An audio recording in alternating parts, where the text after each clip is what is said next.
ได้มาเก็บดูกบัดนี้เก็บอัฐิ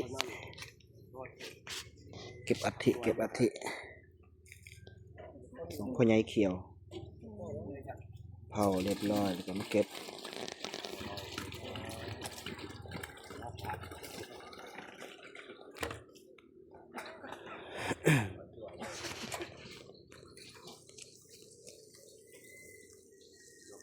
มันบ่จับเบิ่ง บ่ได้เบิ่งได้สังจับเอาอันหนึงที่จับสองอันบ่ ตรงนี้จ้ะ ใช่เลย เป็นหอยคือหอยมาทางพ่วงเขาได้เบื่อมันแดง เสือมา ว่าไงได้สำนี ฮะ มันเข้ามาแต่เพียง ใหญ่บ่มันค่อยพลาดมันเรียบ เรียกแต่แคบมันคือนะ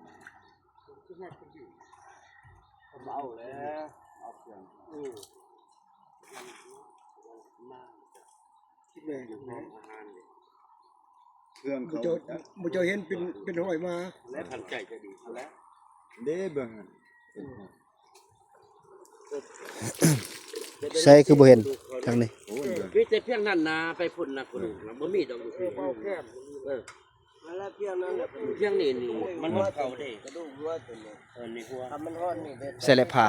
เพราะดินจี้หั่น ไม่ยังทำ ผ้าได้มีบ่ เพราะดินจี้แล้วตี ฮักทางนี้มันบ่อยาก จับ ครบฮักทางหลังฮักทางหลัง บ่มันต้องเฮ็ดจังซี่นี่ ตัวนั้นคันแหวเด้อตัดคันแหวเมียนเด้อได้หรือบ่ขายได้ เก็บมา ขาย ย่าง คันแหวเมียน ย่างไว้บ่นี่ โอ้มันก็ ย่างล็อก ไหมได้นี่ได้นี่ ไม่พูดไอ้เพื่อนหมดเองเลยฮะ หมดเองหมดแห้งแล้วเรามาหมดไป ใส่ ปุ๊บนี่ เรายำท่านอย่าง นี่ นี้ แหละ พบแห้งเลย นี่ก็ปุ๊บนี่คือกันเป็นไผ่ โอ้ยเราก็พบมันแล้วนะครับเราก็หมดแล้ว แล้วค่อยเล่าเลยว่า เรานอน คนบ้านข้างสารเข้าตนแล้วจะไปติดพวงไปจูด หัวนี่แกน จะบังบัดวิทย์ไฟไหม้เรียบร้อย ฮดมันดูกันลายหันมันหัววางนี่แหละวางนี่หัวอกกับมาแบบนี้เอาหัวคา ตาหมกเอาแล้วจะพันขาวนิดจะนอนนิดมาเอาบ่ต้องเสาตาหมกเสาดูเข้าตอนนั้นท่านทามมันก็ข้าวมีกระโปรงหัวตุ๊กให้ดูตุ๊กให้ดูเกี่ยวกับตุ๊กแม่แม่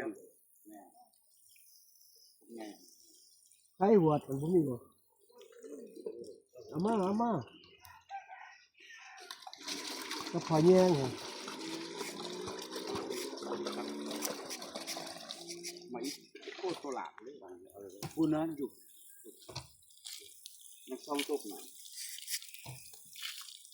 น้ำขึ้นพ่อรถโอ้ทางนี้นะมันเป็นอยู่เลยทางนี้ทางหลังข้าวจ้วเนาะ ก็ตอนนั้นแล้วมันลงมันบ่ลงแล้ววันนี้ จับตัวนี้ เปียกแล้วมันบ่ลงแล้ว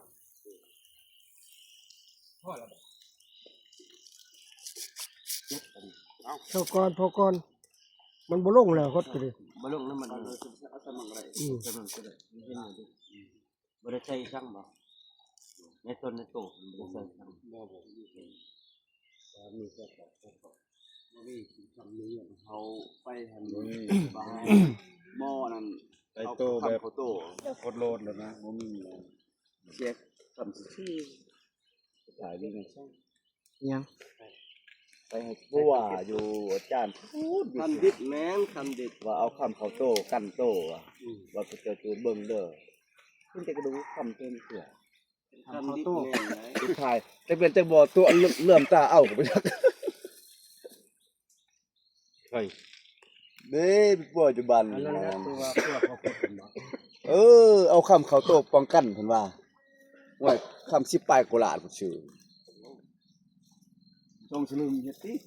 บ่เห็นเนาะ แล้วบ่จูดเบิ่งเด้อเพิ่นน่ะมันติกระดูกเพิ่นนะเปื่อยนี่ดอกคือเปื่อย เพิ่นบ่ให้ก็บ่ได้ เพื่อให้มันอยู่บน บ่ นี้ นะคันมันมีเขาโตลีตำใดนะอย่าไปเลือกตาเอา มี มันไม่ถึง เพิ่นเองแล้ว ให้อันมีเขาเห็นเขาใส่อันนี้หมดเอาว่ามันอันนั้นดอกเพื่อนะ นั่นแล้ว มันอยู่ในตัวเฮา ทำซุปเข้า คนอยู่นำเลยเพราะว่าให้เงียบเสียปากเพิ่นอม ถ้าเป็นเข็มเนี่ยก็เห็นอันนี้ อืม อันจันเพ่งอันนี้เอาเข้าตู้เป็นเข็มแล้วก็ แล้วก็สิเจ็บเลย อาจารย์แรกกูเอาเขาคนกระเป๋าเขาเลยได้ โอเค แล้วเบิ่งเห็นกับตานี่ มี บ่ แต่ ตัว อาจารย์แล้วประเภทเอาคำเข้านี่ อาจารย์นั่นแหละเอาคำเขามัน หักบ่มันคงเด้อมักเจ็บมักเป็นได้ เอา เป็นนั่นน่ะแนวนี้แล้วบัดนี้ มีในโตเฮา มันมีในตู้ คือคำนี่เจ้าจับจะยู่เลย เขาว่า ทิ้งบ่ได้หรอก เข้มข้ำ เออ เอาในตัว เข้ม เฮา ค่ำจะนายนั่นน่ะจะนายอันนี้นะ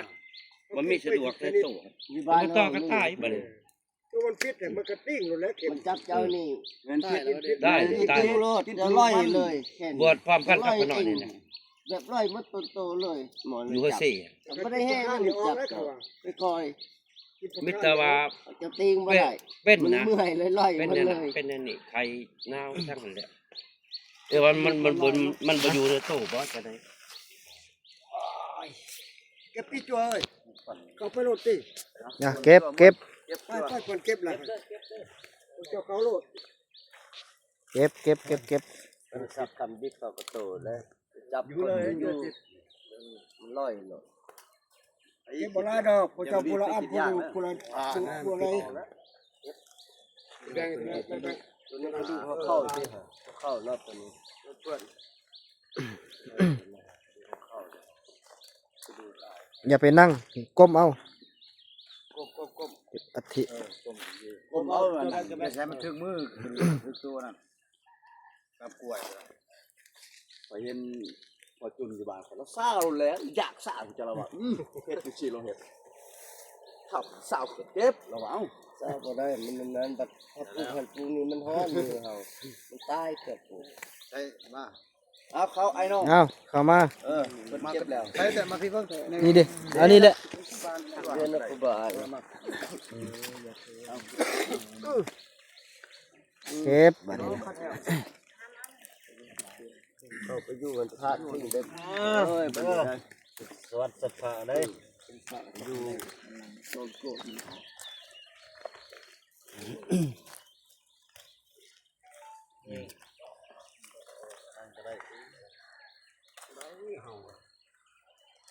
คนอยากขึ้นจะงับ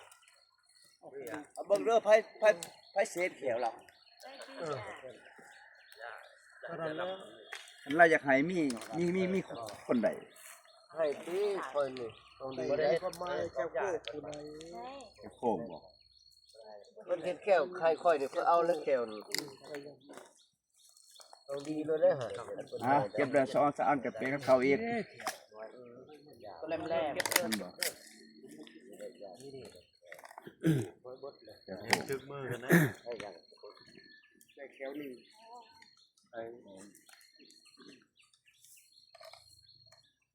มันนี่บ่ได้แก้วฮะว่ามันสิไม่ของดีบ่ฮะ เป็นหูแควอยู่บ่ มีคลัมเลยหมอนี่มันจะกินเหล้าดุได้ก็มึงได้แก้วคิดคูได้คิดแล้วมึงระวังเลย อ่าได้เวลาหน้าที่เก็บมื้อนี้เข้าถาดมื้อนี้ตักบาตรมื้อนี้ เราจะรีบเอาแม่อันนี้เอา บอกเต็ม อันนี้ จับ เม็ดอะไรจะเรียกออก มียังดอก จับสิ ได้นะได้ จับสิแรกอย่าบังกล้องติ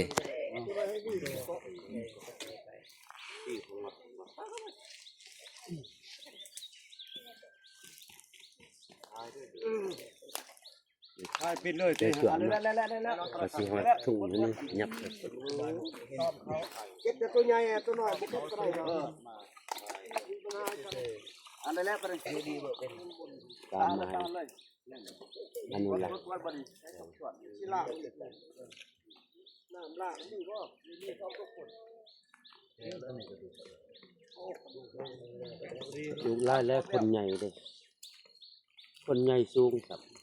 นั่นแหละเป็นเด็ก คนใหญ่สูง นี่แขว เอาแล้วไม่เจ้าฮะก็บอกว่าคุณให้ล่ะ แขวเบอร์หนึ่ง ข้าตัวนี้แล้วเอาอันนั้นเด้ แขวนะเจ้า เอาสิ น้อยได้ตีกอกหนึ่ง ล่างเด้เราก็เลือกตุ๊บๆเอามันอย่าบังป้าบ่เด้ เดี๋ยวมองมึงนะไปนี่เลยบ่แขว เอาออกไอ้สิกินจังนั้นกับแหวนออกปุ๊บกับแหวนออกเขาบ่ไม่ดิบไม่นั่นไม่ดิบไม่เป็นบดเล็กลาหมดเอาออกกันหุ้นเอาใหม่เอาอันนี้ก็ออก เอาไว้ทั้งค้างเล็กบ่น่าค่อยตุ้มใส่ คิดว่ามาพี่เป็นบ่เป็นเล็กก็ออกเล็กหน่องพวกเขามานี่วัวเนาะ ทำมีเบิ่งคัน วันนี้พี่ว่าเล็กหน่อง เฮ้ยจับก็ได้ติเนาะเป็นยังติแขว ออกกี้น่ะไปล้างที่ผู้ล้างก็ล้างที่ทากันนี่ก่อนน่ะ กินอะไร นี่เบิ่ง จะเอาเมียน ล้าง ไอ้ลูกล่าให้ล่างฮะ เฮ้ย ไอ้ลูกล่า เจ้าใช้ นั่นนะ ใส่ผ้าแยง ล้างผ้าแยงนี่ นี่พาแยงนี่ เฮ็ดจะขี้โลดยอกแบบนี้ จับ4คน จะง่าย พุ่นนาไปละอยู่พุ่นนาน้ำ เว น้ำ ลามาขับแคบ ครับแค่บ่เกินกันเฮ้ยกระดูก เข้าใกล้ จาน เข้าจานล้างสบาย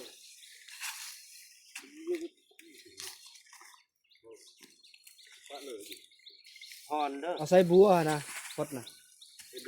ซั่วมันสิเปื้อนอันนั้นเปื้องน้ำ มันจะคอยฮอนลงมัน ตัวมาอีกน้ำทุกเนี่ยอยู่ ปลาแย่งอันนี้หันมันบ่ติดก็เกินแนวมุ่งนะ มุงติดเลย ติดแล้วตัวนี้บ่อย่างฮอนเลยฮอนใส่ฮอนครัวฮอนจนมันขาวคนแล้ว เป็นหัวหมดแล้วยืดใส่หัวคนหัว เป็นบ่ คนหัว ก้อนขึ้นหัวลงสิ หัวอะไรเห็ดได้แบบ แค่กุ๊กมาจับแค่ตัวแรมบ่เห็นเนาะ หัวนี่แล้วตัวไหน นั่นได้ ค่อยนี่แหละได้ บักมันที่ขึ้นหัวทั้ง เป็นหัวว่าพี่แล้วเป็นหัวพุ่นแล้วบ่เตา จับแป้งหูบก่อนเป็นปั้นหูปั้นหัวแป้งหูก่อน เอาว่าเมื่อคนเด้อ ถูกก่อนเอาหัวเท่านี้ก็ให้ข้ามเล่นอยู่คนเดียวเลย เขาเด้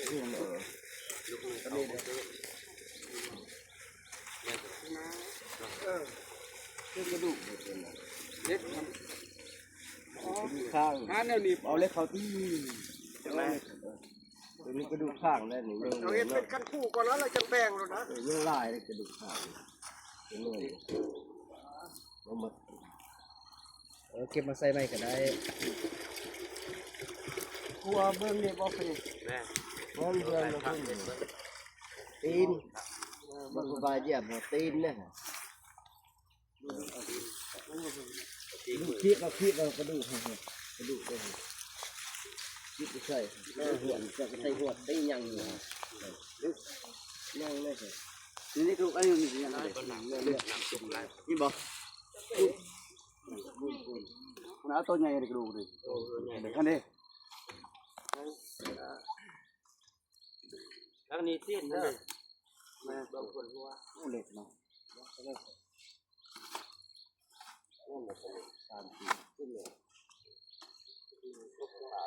มันแล้วแล้วก็ยาทอดมันไหวโอ้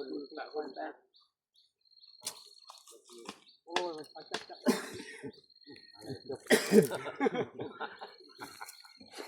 จับไปที่ไรทำติดได้บวชนะไม่ก็เลยได้บวชได้ ต้องปีอยู่แล้วจริงๆทำไมว่าโอ้ยบ่ได้ขึ้นภูปะตะสุระเบงเลยมันบ่ได้เอา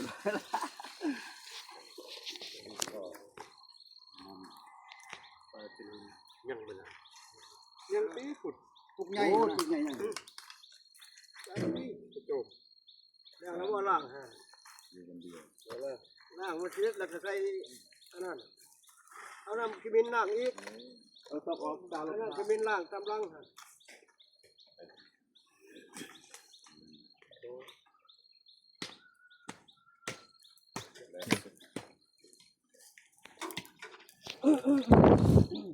สิว่าได้เมือง ปันหุ่นเรียบร้อยบัดนี้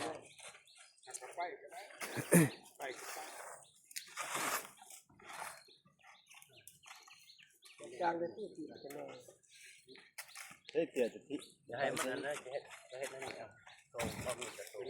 ให้มันตกอยู่นี่ เอาหมดกันเลยแบบมันเกิดมามันตกใจกับเก็บออก เอาใส่บ้วนฮดเอกนี่บ่ให้มันง่ายบ่ให้มันกี่ฝุ่น เอา ฮดออมหมดเลย ว่าเอาไปจกกันทางบนพระอกบนที่ตั้งอันนั้นตั้ง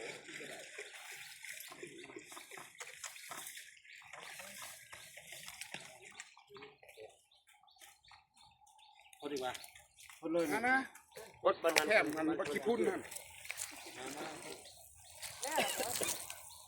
ใช้คันแถว นี่บอลจะโทษมันนี่แค่ดูดูนี่เอาดู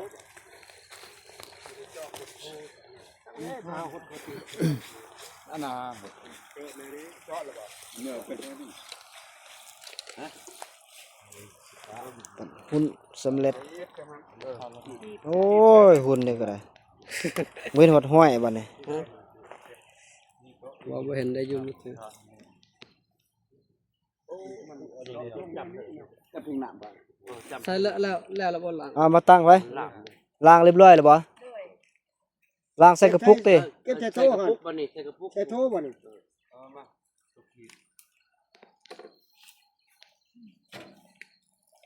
ใส่โถแล้วก็พวกลูกเต้าลูกหลานพี่น้องกัน โชคใส่เลย เอาน้ำพร้อมหดว่าวน้ำกดก่อน มันสุดท้ายของสักทีละ เดี๋ยวสิไปหมดเลยเนาะ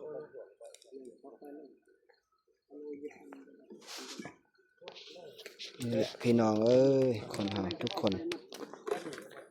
ล้วนต้องเกิดต้องแก่ต้องเจ็บต้องตายกลายเป็นกระดูก